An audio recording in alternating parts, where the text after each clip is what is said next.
So I'm gonna make a series of these clips where I time how long it takes me to get to the end of the runway, and I kind of want to know what my indicated airspeed in knots is by the time I get there.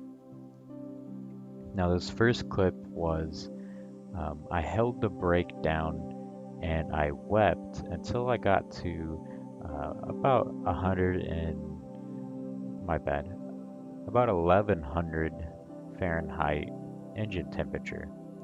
So, pretty much at the last cement line at the end of the runway, I will cut the timer off. So we're about 42 seconds, which is a decent amount of time, about 303 knots when I get to the end of that.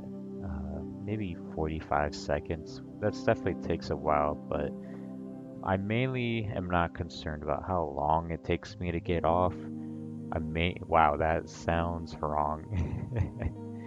I just want to know what's like the fastest way to take off. Not time relevant, just knots.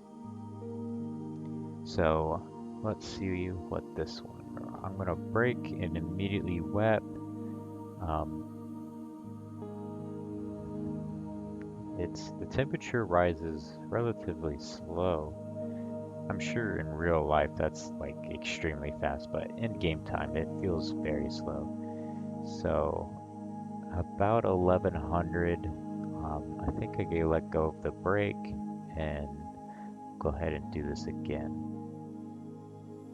Now I may change this one up a little bit since we technically already have a first test run of this. Alright, so we're hitting around 43, 44, 45, and I pull up and it was a little bit slower at, I think it was a little less than 300 knots when I pulled up that time. So I'm not entirely sure if, because my goal here was to see if I can increase the engine past 1100, but there really wasn't, it didn't really want to go up past 1100, so it was about the same, about 300 knots towards the end of the runway by holding the brake in. So this time I'm just straight webbing. Just see, you know, what I normally do is when I get into the game, I just slam down web and I let plane do whatever it naturally wants to do. So we're at about 160 knots at 26 seconds. About 240, 34, 35. All right, we're pulling up at about 289. Now, it was definitely faster to get to the end of the runway. Obviously, that's because I wasn't holding brake in, so the timer didn't start yet. But it actually,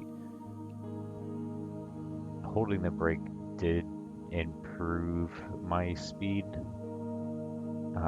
but only a tiny bit. And holding down web immediately from starting without brake increased the time it, or decreased the time it took to get to the end of the runway, but you know, it didn't really pay off either or. This is about the same. Holding the brake did have a couple knot advantage. So in this clip, we are just straight webbing, but what I want to do for this version of it is I want to pull up immediately and try to get airborne as quickly as possible and then get back towards the ground with my gear put in so that I have less drag. Now, I think it's making me a little wobbly, and yeah, I pulled up at about 285 knots, so that definitely did not make me faster. Let's go ahead and try a different take. So I'm immediately webbing. I'm braking after I web, so I'm rolling a tiny bit, but then I let go of brake. So I didn't hold it for very long. So immediately I want to try to gain some air again. At about 112, I rotate 160, I am able to actually pull off the ground. And now I want to try to make a smooth transition to the ground. 37 seconds, and I was going about 270. So yeah, it's definitely not beneficial to gain air immediately first. So far the best, but not by very much, is to brake and WEP until your engine gets up to temperature.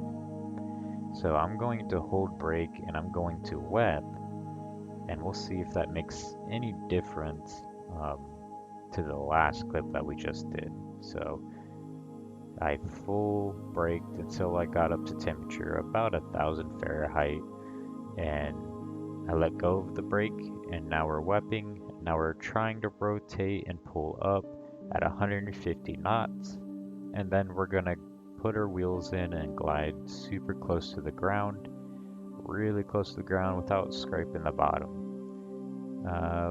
40 seconds, we hit about 290 knots.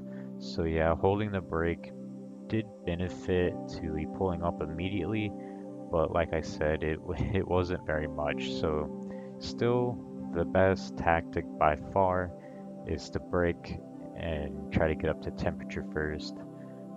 When you're in a rush, this isn't the best, but if you're in a very weak plane, it could make a bigger difference, but that's more of a try hard tactic. I think all in all, just go forward. That's what everybody does in Warthunder anyway, so you might as well just do it too, because it really doesn't make that much of a difference. So this time I'm going to 100% thrust, no WEP, no brake, and it is painfully slow. So we hit 200 knots at about 33 seconds, and we're gonna pull up at 40 seconds going 246. So definitely recommend wepping. Alright, so if you want to take off try hard style, you would want to brake, get to temperature, and then let go of brake and take off. I hope you enjoyed this video, and I'll catch you later.